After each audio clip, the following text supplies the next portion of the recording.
El pecado imperdonable es el pecado extremo contra el que advierte Jesús en Mateo 12, Marcos 3 y Lucas 12. Por eso les digo, que todo pecado y blasfemia será perdonado a los hombres, pero la blasfemia contra el Espíritu no será perdonada. Mateo 12:31.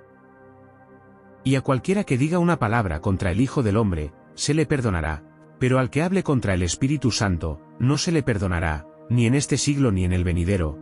Mateo 12:32. ¿Se aplica a nosotros hoy la advertencia de Jesús?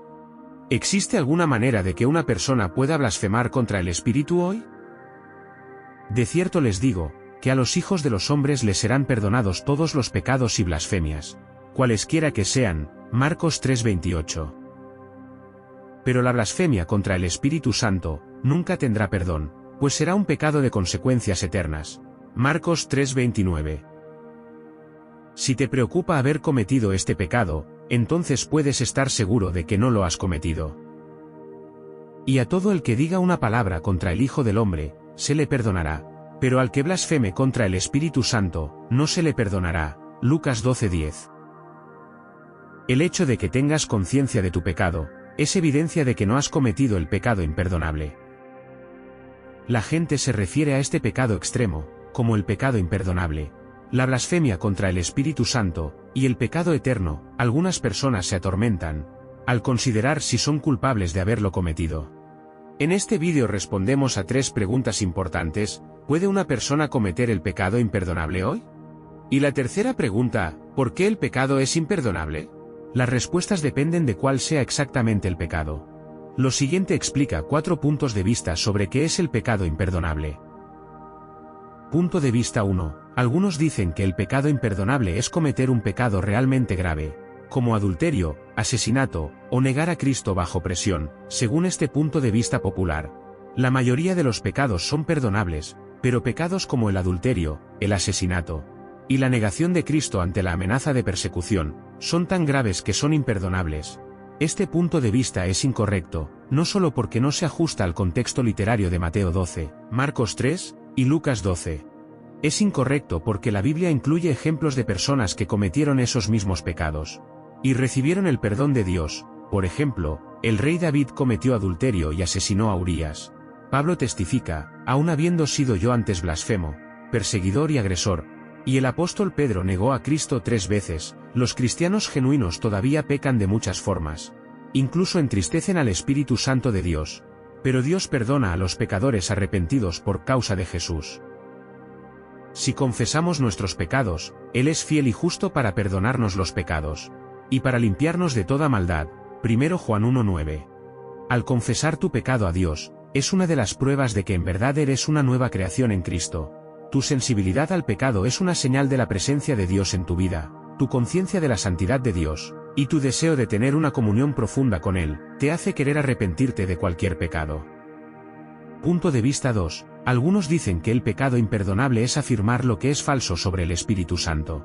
La mayoría de los padres de la Iglesia primitiva que abordan el pecado imperdonable, adoptan este punto de vista. Por ejemplo, Cirilo de Jerusalén dijo lo siguiente: un hombre a menudo debe temer decir, ya sea por ignorancia o reverencia asumida, lo que es incorrecto acerca del Espíritu Santo, y por lo tanto, caer bajo esta condenación. Este punto de vista es poco probable porque describe el pecado de manera muy general. Hechos 7:51 dice, ustedes son muy tercos, no entienden el mensaje de Dios. Son igual que sus antepasados, siempre han desobedecido al Espíritu Santo. Muchos no cristianos han expresado creencias falsas sobre el Espíritu Santo, pero luego se han convertido en cristianos y han creído lo correcto sobre el Espíritu. También muchos creyentes han expresado creencias falsas sobre el Espíritu, pero luego las corrigieron a medida que maduran, en la comprensión de lo que la Biblia revela sobre el Espíritu. Punto de vista 3. Algunos dicen que el pecado imperdonable es atribuir milagros potenciados por el Espíritu a Satanás.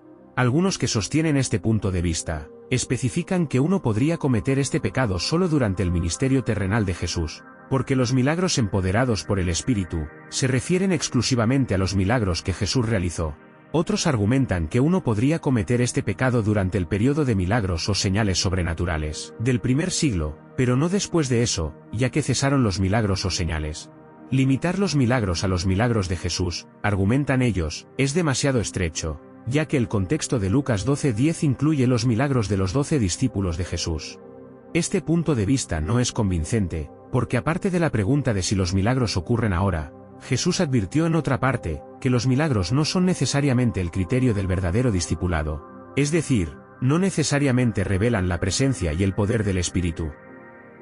Punto de vista 4. Algunos dicen que el pecado imperdonable es rechazar decisivamente la verdad clara que el Espíritu Santo reveló acerca de Jesús. Muchas personas rechazan decisivamente la verdad clara revelada por el Espíritu a través de las Escrituras, acerca de que Jesús es Dios y Salvador. Estas personas rechazan a Jesús, porque nunca se arrepienten de su pecado de incredulidad, continúan rebelándose contra Jesús. En lugar de someterse a Jesús, y reconocer que el Espíritu Santo le ayudó, ellos se rebelan contra Jesús. Romanos 1:28 dice, a tal grado llegaron que al no querer ni siquiera tener en cuenta a Dios, Él los abandonó para que hicieran lo que sus mentes corruptas pudieran concebir. El pecado imperdonable no es un desliz accidental, impulsivo, o descuidado de la lengua. Es repudiar deliberadamente la verdad sobre Jesucristo.